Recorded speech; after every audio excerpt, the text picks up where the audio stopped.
안녕하십니까. 현대사 포럼에 오신 것을 환영합니다. 이 시간에는 50년도 6월 25일 새벽 4시 북한 인민군이 남침한 내용을 설명해 드리겠습니다.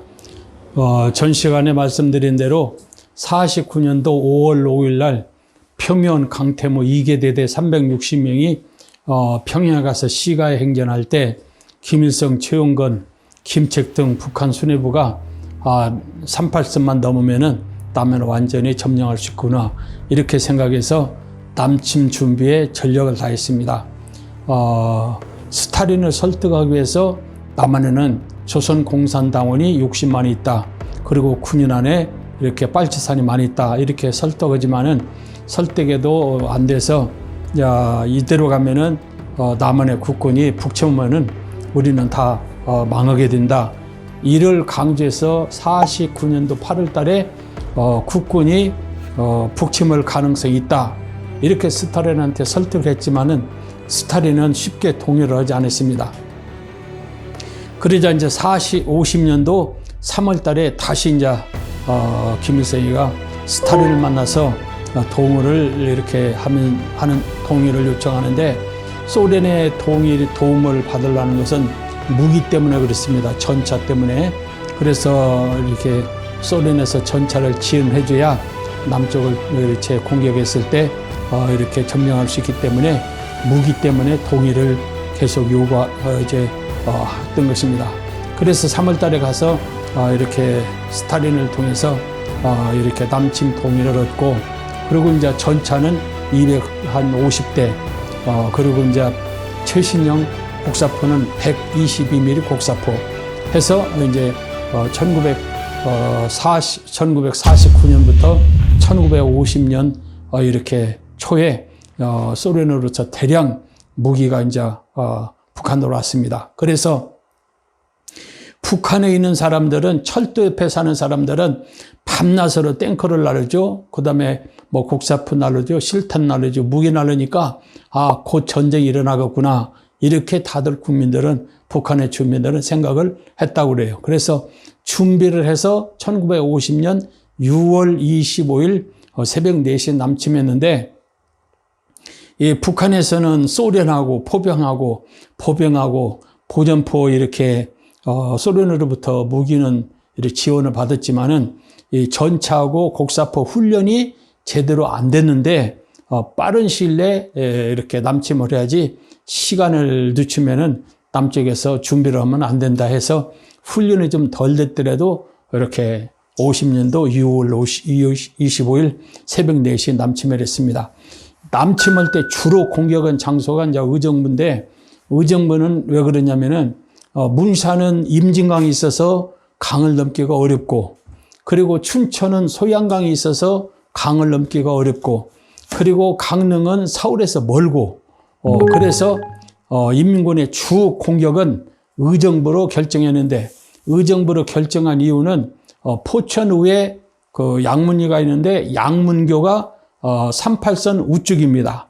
그래서 북한이 점령하고 있어서 다리가 폭파되지 않으면은 전차가 내려오기가 쉽고, 그리고 이제 동두천도 전곡의 38선 위에가 전곡다리입니다. 아주 큰 다리죠. 그러니까 그 다리가 북한 다리니까 전차가 넘어오기가 쉽고, 그래서 주 공로가 동두천하고 포천인데, 이제 동두천에서 의정부까지 올라오면은 200고지가 여러 군데가 있습니다. 그래서 거기서 이제 박격포로 전차로 공격하면은 전차 공격이 어려울 것 같으니까 대한민국을 공격하는데 주 공로가 어디냐면은 포천입니다. 포천에는 이제 양문교에서 포천 거쳐서 이렇게 축성령 거쳐서 의정부까지 축성령만 제일 어려운데, 축성령만 잘 넘으면은 더 어려운 데가 없어서 인민군 전차 240대 10만 대군이 주로 공격하는 장소가 의정부에서도 동두천이고 포천입니다. 그 증거는 전차를 어떻게 배열했는가를 보면은 알 수가 있는데, 문산은 전차 40대, 동두천은 50대, 그리고 포천은 100대, 그리고 춘천이 40대, 그리고 강릉이 10대 해서 240대입니다. 그러니까 포천에 100대로 해서 포천, 송우리, 축성령, 의정부, 서울까지 그냥 아주 그냥 주공으로 공격하려고 100대를 배치해서 이영호 사단장한테 제일 쌈 잘하는 3사단을 배치해가지고 그냥 일시에 서울을 점령하려고 계획했던 것입니다. 그런데 남한에서는 국군 1사단이 문산을 방어하고, 그리고 강릉은 8사단이, 춘천은 6사단이, 예, 그리고 의정부는 7사단이 방어를 하는데, 문산의 1사단도 방어진제를 잘 해놓고 1진, 2진, 3진까지, 그리고 강릉도 호를 잘 파는데 1진, 2진, 3진까지 이렇게 호를 잘 파가지고 방어진제를 잘 준비해놓고 했는데, 그리고 조사해 보니까 춘천도 1진, 2진, 3진까지 방어진제 잘 해놨는데 동두천에서 의정부까지는 한 군데도 없어요. 그리고 양문리에서 포천 거쳐서 의정부까지는 포천 위에 신북 면사무소 바로 위에 이렇게 방어진지 딱 한 군데만 이렇게 방카가 있는데 그 한 군데만 있고 아무런 준비를 하지 않았어요. 그리고 이제 문산 1사단에도 보면은 이제 실탄도 많고, 그리고 이렇게 포탄, 이렇게 다이너마이트도 많고, 춘천도 실탄도 많고, 곡사포 실탄이 5,000발이 넘으니까, 그리고 이제 다이너마이트도 준비들 잘했고, 그리고 강릉 8사단도 다 준비를 잘했는데, 의정부에는 7사단, 특히 포천의 구연대, 거기는 다이너마이트가 포약이 없어서 다리를 폭파시키지 못하고 실탄도 없고, 이렇게 북한에서는 의정부를, 포천을 통해서 의정부, 서울까지 막 아주 그냥 일사천리로 공격하려고 준비하고 있는데 국군에서는 전혀 준비를 해놓지 않는 상태였고, 그리고 계속 경계령을 하다가 세상에 25일 날 인민군이 남침하는데 24일 날 장병들을 휴가 보내고 일출 보내고 병력이 없고, 그리고 차량도 다 후방으로 고친다고 후송해놓고 무기도 고친다고 부평으로 하다 보내놓고, 그리고는 25일 날 공격을 당하는 것입니다. 인민군은 주력 부대가 주공로가 이제 의정부 포천인데, 북한에서 제일로 쌈을 자르는 3사단 이영호 소장이 전차 100대를 가지고 남침역에서 준비하고 있었습니다. 그런데 포천이 38교, 거기는 이제 영준교라고 그러는데, 여기는 이미 북한 땅이기 때문에 영준교 다리를 폭파시키지 못하고 그냥 놔뒀습니다. 그러니까 그 다리를 거쳐서 전차가 오는데 아무런 지장이 없었습니다. 영준교에서 한 10km 정도 떨어지면은 만세교가 있는데, 이제 만세교는 국군 구연대 2대대가 거기를 방어하고 있었습니다. 그런데 2대대 전순기 소령이 그 사람 증언을 들어보니까 25일 날 새벽 4시에 막 천둥 소리가 나고 요란하고, 그래서 뭔 일인가 하고 자다가 일어나서 보니까 이 천둥 소리가 아니라 전차포 소리인 줄 알고, 그때부터 이제 준비를 해서 방어를 하는데, 이렇게 2대대 중화기 중대장 허은 포병 중대장한테 전차로 공격을 하고, 그래서 만세교에서 우측으로 보면 한 200고치 정도 됩니다. 거기에서 이제 바주카포 51mm 대진자포로 아무리 전차로 공격하고 명중을 해도 전차가 끄떡도 없고, 애제간이 파괴되더라도 100대가 있으니까 끄떡도 없죠. 그래가지고 2대대는 1시간 정도 싸우다가 거의 다 전차포, 탱크포에 의해서 전멸독이 생겨서 1시간도 견디지 못하고 그 밑에 한 8km 정도 떨어진 탄창으로, 탄장으로 지금 이제 신분 면사무소 바로 위에죠. 그리 이제 후퇴를 했죠. 그러는데 그 인민군 전차 T-34 전차는 한국군이 갖고 있는 바주카포나 57mm 대전포포로 아무리 공격해도 끄떡도 않습니다. T-34 전차 앞에 철판은 약 3cm 정도 됩니다. 그러니까 국군이 갖고 있는 무기로는 3cm 되는 앞에 철판을 뚫을 수가 없습니다. 그래서 공격을 해도 별 효과가 없이 전차가 100대가 막 내려오고 있었어요. 그리고 이제 인민군 3사단 전차 100여 대가 장사진을 이루고 2대대 포병대대를 공격하고 전차를 막을 무기가 없으니까 장병들은 어떻게 해볼 수가 없습니다. 그리고 사상자는 속출하고 부상자가 많이 생기고 그래서 결국은 이제 후퇴를 안을 수가 없었죠. 전승기 소령이 이대대는 1시간도 방어하지 못하고 무너지기 시작했습니다. 그리고 전승기 소령은 포위될 것을 두려워 국군은 탄창으로 후퇴라 명령하여 이대대는 포천이 탄창으로 이제 후퇴를 했죠. 예, 그리고 이제 전승기 소령이 의정부에 있는 구연대장 윤충군 연대장한테 임군이 남침했습니다. 이렇게 보고를 했어요. 그러니까 보고를 받고 윤충군 연대장은 6월 25일 새벽 4시 30분에 이렇게 보고를 받고는 장병들을 연병당에 집합시켰어요. 집합시키고 보니까 외출 나갔지, 외박 나갔지, 병력이 3분의 1이 나가고 3분의 2가 남았습니다. 병력이 혼성부대죠. 남고. 그러고는 이제 병력을 싣고 이렇게 포천도로 가려고 보니까 일개 연대는 적어도 한 20대 트럭이 있어야 되는데 세상에 트럭이 5대밖에 없어요. 5대도 저 포천에 전승기 소령이 있는 2대대 1대, 왕방산에는 3대대 1대, 그리고 연대본부에 3대, 3대 가지고 이 병력을 날릴 수가 없어요. 그래가지고 도저히 날릴 수가 없어서 병력을 다 집합시켜 놓고 헌병을 시켜서 의정부 안에 가서 이렇게 차량 징밥에 오라 그러는데 일요일이고 새벽이라 차가 다니고 어디가 있는지를 모르니까 헌병이 이 차를 잡을 수가 없습니다. 그래도 12대를 징발해서 이렇게 연병이 집합시켜서 이렇게 병력을 싣고 포천에 가는데 30분이면 갈 거리를 3시간이나 허비가면서 9시 30분에 포천에 윤충군 여대장에 도착을 했어요. 그랬는데 벌써 도착하자마자 이제 이렇게 만세기원의 이대대가 포천 위에 신북리 면사무소에서 막 싸우고 있었죠. 그래서 이제 윤충군 연대장에 이제 대대하고 같이 합류해서 이대대하고 합류해서 이제 전차를 탄정해서 이제 맞고 조금씩 후퇴하면서 포천에서 싸움이 벌어졌죠.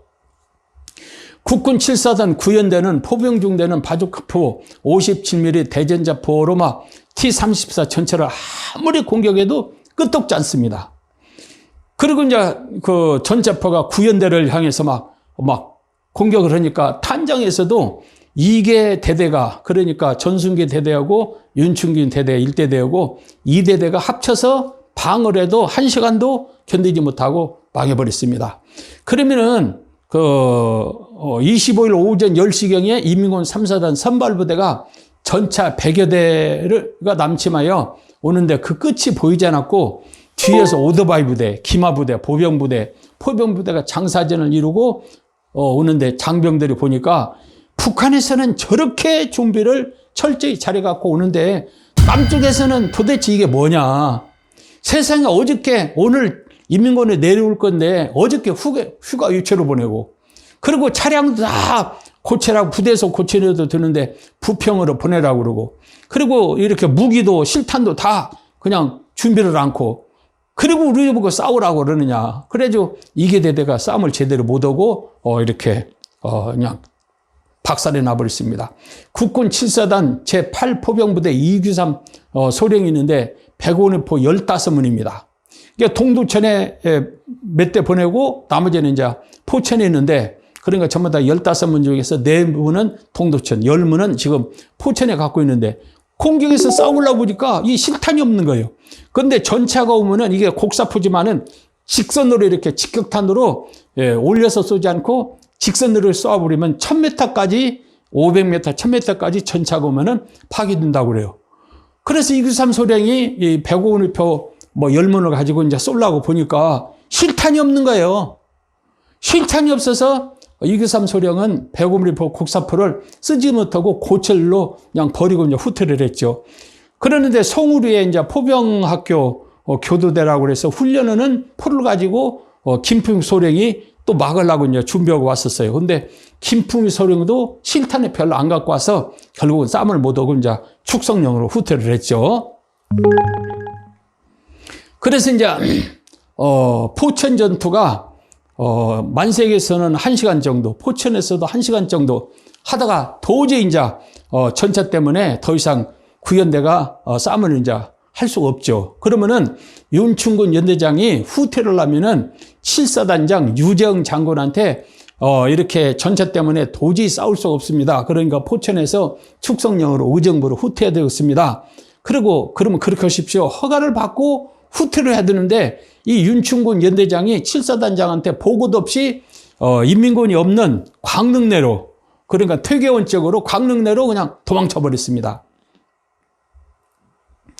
그리고 이제 전순기 대대장은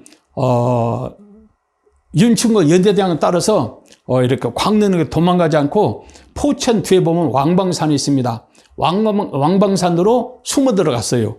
그리고 왕방산에는 3대대가 있는데 3대대는 후퇴를 하든지 싸움을 하라든지 뭐 어떻게 하라고 윤충군이가 명령을 내리고 가야 되는데 3대대는 왕방산에서 인민군만 구경하고 어떻게 하라고 명령을 내리지 않아서 구경만 하다가 인민군이 이제 포천에 점령하니까 2개 대대가 그냥 그대로 이제 포위돼 가지고 전멸 직전에 있었죠. 그래서 50년 6월 25일 오전 11시에 임군 3사단은 남침 7시간 만에 양문교에서 만세교 거쳐서 신북 면사무소를 거쳐서 포천까지 그냥 딱 점령을 해버렸어요. 11시에. 그러니까 어떤 사람들은 국군이 북침했다 이렇게 이야기하는데, 만약에 국군이 북침했다면은 운천이나 연천에서 싸움을 할 일이지 11시간 만에 포천을 인민군이 점령했다는 것은, 이것은 인민군이 남침했다는 유력한 증거고, 그리고 국군이 북침을 하려면은 인민군 전차 100대를 파괴하고 올라가야 되는데 인민군 전차 100대를 파괴하고 올라갈 무기가 없는 거예요. 그러니까 국군이 북침했단 말은 그건 전혀 근거가 없고 그것은 가짜고 그것은 사실이 아닙니다. 인민군이 남침했다는 유력한 증거는 전차 100대로, 그리고 25일 오전 11시에 포천을 점령했다는 것이 인민군이 남침했다는 유력한 증거가 됩니다. 그래서 연대장이나 사단장이나 대대장은 목숨을 걸고 그 지역을 막아야 되는데, 포천을 그래도 하루라도 방어를 하고 있어야 그 다음에 의정부에서 준비를 하고, 그리고 서울에서 준비하고, 후방에서 준비해서 이렇게 인민군과 싸울 수 있는데 하루도 견디지 못하고 몇 시간 만에 사단장한테 보고도 않고 이렇게 이제 광릉내로 도망가 버려서 포천에서 의정부까지는 국군이 없는 결과가 되어버렸습니다. 그래서 인민군 3사단이 쉬지 않고 그대로 그냥 의정부로 갔으면은 25일 한 2시나 3시 정도는 의정부를 점령했으면은 동두천에서 싸우고 있는 국군 1년대, 18년대가 포위가 돼가지고 대한민국 수라장이 될 건데, 그래도 인민군 3사단 이영호 사단장이 11시, 12시, 그 다음에 1시, 2시까지 남침을 하지 않고 그대로 포천에 있었습니다. 그러니까 국군은 목숨 걸고 지켜서 성을 지키고, 그리고 국민을 이렇게 보호를 하고 피난할 수 있는 시간을 주고 뒤에서 준비할 수 있는 시간을 버려야 되는데, 세상에 자기 하나 목숨 살기 위해서 그냥 포천을 버리고 강릉으로 도망쳐 버렸습니다. 그런데 윤충군 연대장은 알고 보니까 육군 소장으로 제대를 했더라고요. 그리고 구연대는 지금도 이렇게 13대 반란 사건 때 13대도 없어져 버리고 4연대도 없어져 버리고 6년대도 없어져 버리는데, 구연대는 없어지지 않고 지금도 홍천 옆에 있더라고요. 그런데 구연대가 그때 어느 정도라도 좀 막았으면은 국군이 이렇게까지는 어렵지 않을 텐데 다 도망가 버리고, 그리고 이렇게 어려웠습니다.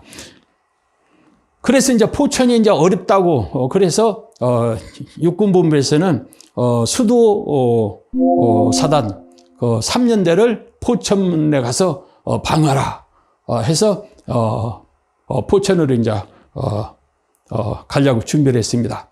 수도사선 3년대 이상근 연대장은 이제 전쟁이 일어났다, 인민군이 남침했다 해서 의정부 위에 포천을 방어라 명령을 받고, 병력을 소집하니까 어저께 세상 외출 나가지, 외박 나가지 병력이 없어요. 그래서 이제 헌병을 시켜서 휴가병들은 전부 다 집합하라 해가지고 이제 연병장으로 다 집합시켰어도 병력이 다 모이질 않았습니다.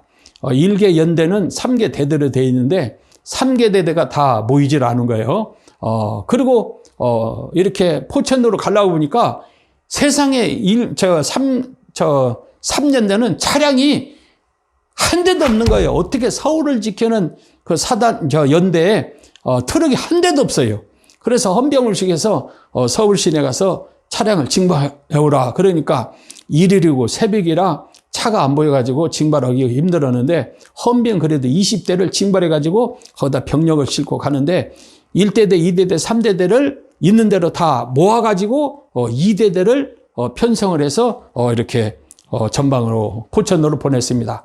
그래서 10시에 1, 2, 3대대를 혼합해서 3대대로 편성해서 김창봉 소령에게 포천으로 가서 방어라 이렇게 명령을 내렸습니다.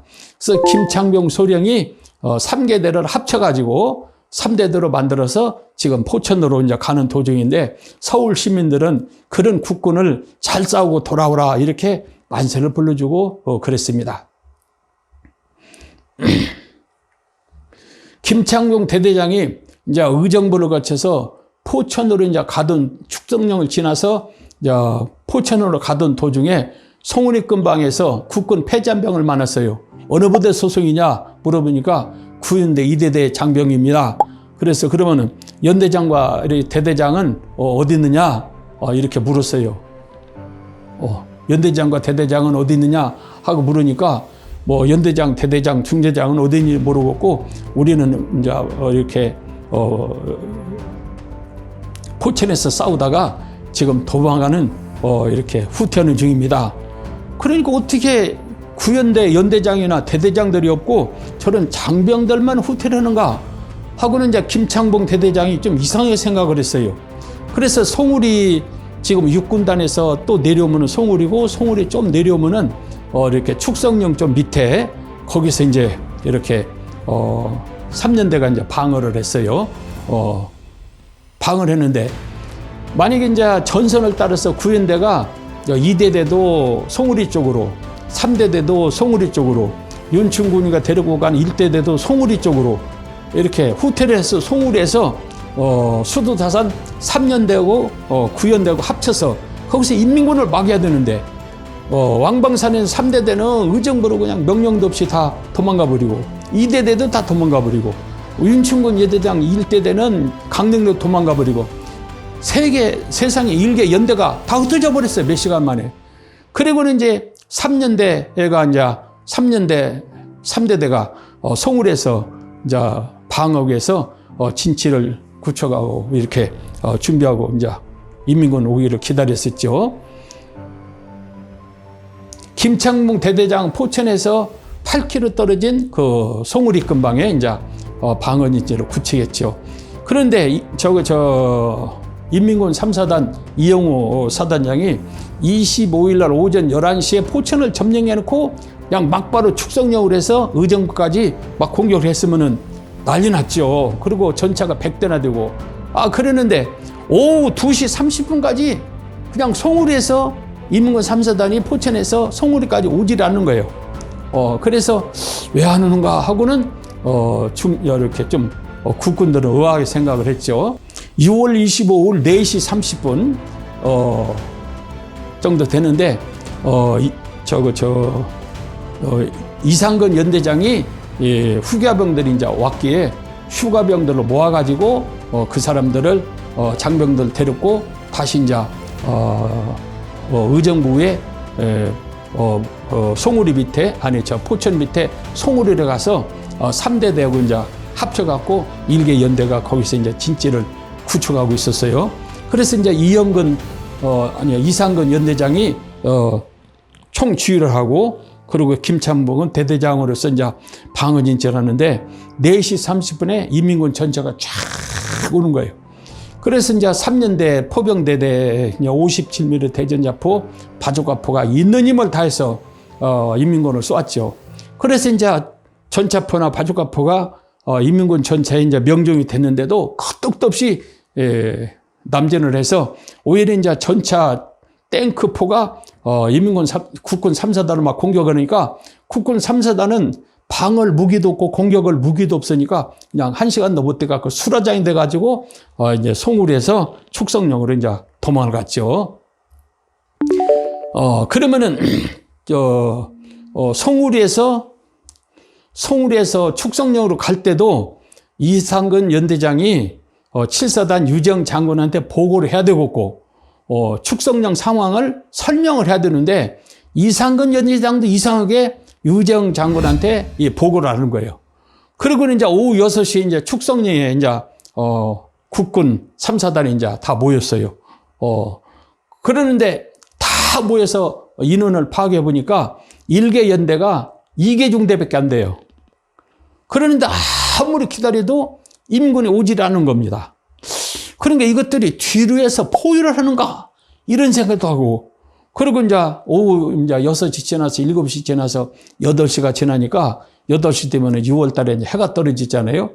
그러면 임인군이 뒤로 와서 포위를 하는가 이렇게 불안하게 생각을 했어요. 그러면은 이상근 연대장이 축성령을 포기하고 후퇴하려면은 7사단 유정 장군한테 보고를 해야죠. 축성령에서 싸움을 했는데 대패해가지고 송우리로 왔습니다. 송우리에서도 뒤에서 포위할 것 같으니까 송우리를 방어하지 못하고 의정부에서 창동으로 후퇴하겠습니다. 허락을 해 주십시오. 그래서 허락을 받고 후퇴했는데 7사단 유정 장군한테 보고도 없이 그냥 도망가 버렸어요. 이상근 연대장도. 그러니까 축성령에는 국군이 하나도 없는 거예요. 알고 보니까 포천, 송우리, 그 다음에 축성령, 그냥 국군이 없는 겁니다. 그러면은 송우리에서 싸웠던 이영호 이민군 3사단장이 그대로 그냥 밀고 축성령에서 의정부까지 왔으면은 25일 날 밤 9시경이면은 의정부에 도착할 수 있었어요. 그러면 의정부에 도착했으면은 동두천에서 싸우고 있는 1년대, 18년대가 포위돼가지고 그냥 대수라장이 될 건데, 송우리를 점령한 이민군 3사단장이 의정부를 향해서 공격하지 않고 오히려 포천으로 후퇴를 해버렸어요. 그리고 25일 날 하루 저녁을 잤어요. 참 이건 참 기가 막힌 일이죠. 이걸 보고 하나님께서 한국을 사랑해서 이런 엉뚱한 일이 벌어졌지, 정상적인 사람 같으면 바로 그냥 포천까지 와버리죠. 전차가 100단에 있고, 그리고 보병 사단이 있고 포병이 있고 그 막강한 화력을 갖고 있는데, 아니 송우리 점령한 사람이 8km나 되는 포천으로 되돌아가 버렸어요. 그리고 축성령은 비어있는데 거기를 넘기가 어려운데, 거기만 넘으면 서울과 의정부 서울은 쉽게 점령할 수 있는데 그 위험은 이렇게 골짜기를 이렇게 놔두고 그냥 포천으로 후퇴했는데, 국군도 좀 이상하지만은 참 이민군도 참 이상해요. 이해할 수가 없어요.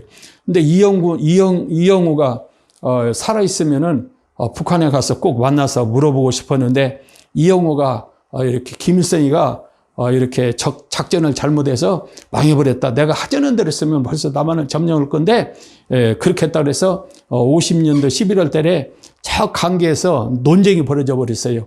그러니까 김일성이가 저 자식을 그냥 놔둬서는 도저히 안 되겠다 해서 그냥 감옥에 가둬버렸어요. 그게 최초 정치범 수용소예요. 그래서 이제 이영호가 평생 그 정치범 수용소에 살다가 죽어버려갖고 왜 후퇴했는가?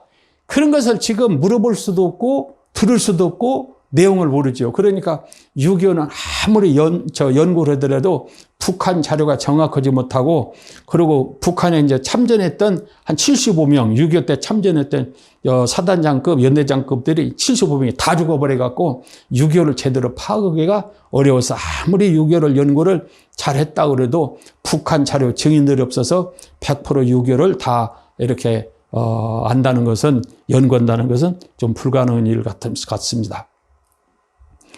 오늘은 여기까지만 하겠습니다. 다음에는 의정부 전투를 말씀드리겠습니다. 감사합니다.